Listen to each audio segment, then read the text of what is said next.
আমি নিজে পার্সোনালি এবং এই হিসাবেও খুবই দুঃখিত যে এই গাজীপুরের এই ঘটনাটা গাজীপুরে যে এই ঘটনাটা ঘটছে এটা খুবই একটা দুঃখজনক এক ঘটনা।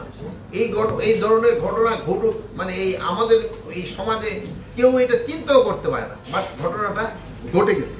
এই ঘটনায় যারা জড়িত তাদের আমরা হয়তো ম্যাক্সিমামে আইনের আওতায় নিয়ে আসছি, বাট যে জীবনটা চলে গেল তার তো আর কম্পেনসেশন দেওয়া যাচ্ছে না, তার তো হচ্ছে না। এই জন্য যদি আমরা সবাই একটু সচেতন হই এবং যদি আমাদের একটুখানি ধৈর্য হয় এবং একটু অসুস্থ না হয়, এটা কিন্তু একটু কমে।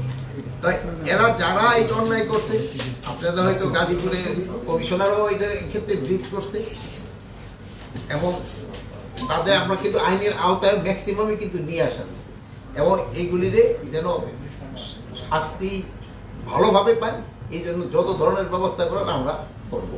বাট জিনিসটা খুবই দুঃখজনক, মানে যে চলে গেল তার তো আমরা কোনো কম্পেনসেট করতে পারবো না, একটা জীবন কিন্তু চলে গেল। আর একটা পাবলিক চার্টার একটা আইনও আছে কিন্তু, যেখানে কিন্তু জনগণেরও কিন্তু এটা প্রতিকার করার কথা, কিন্তু আমাদের এই পাবলিক চার্টার আইনটা কিন্তু আমরা আস্তে আস্তে কিন্তু ভুলে যাচ্ছি। এই জন্য আপনারা তো ভালো কাজ করে যাচ্ছেন, তো আপনারা যদি একটু জনগণকে এই ব্যাপারে একটু সচেতন করেন এটা দেওয়া। আর অনেক সময় আছে যেমন ধরেন ইউটিউবে ধরো 1 বছর আগের একটা ঘটনা, এটা দিয়া একটা পোস্ট ছেড়ে দেয়। এখন হয়তো এই পোস্টটা ওই যে পড়তে মানে হয়তো ইউটিউবে নাকি আবার পয়সা পাওয়া যায়, এই জন্য কিন্তু অনেকে এই জিনিসটা করে।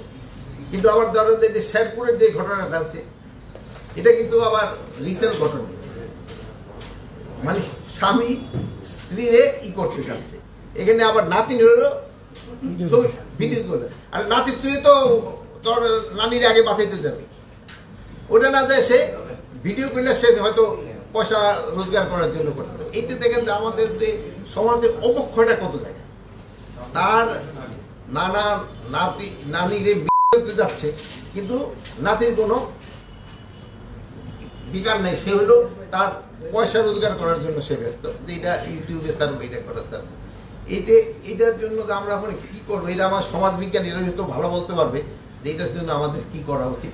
বাট আমাদের কিন্তু এই যেহেতু বাচ্চাদের এইগুলি সম্বন্ধে আমাদের কিন্তু ট্রেনিং দেওয়া দরকার যে বাবা এই সবগুলি না করে তোমরা এটার প্রতি না, যদি সে নানারা যদি ওই নাতিরা যদি একটু চিল্লাইতো এই তুমি নানির এরকম, কিন্তু আমাদের বাংলাদেশে এরকম কোনো বাড়ি নাই যেটা একেবারে আওয়াজ করলে শোনা না যায়, সব জায়গায় থাকে। এইগুলির দিকে একটু খেয়াল রাখতে হবে আর কি।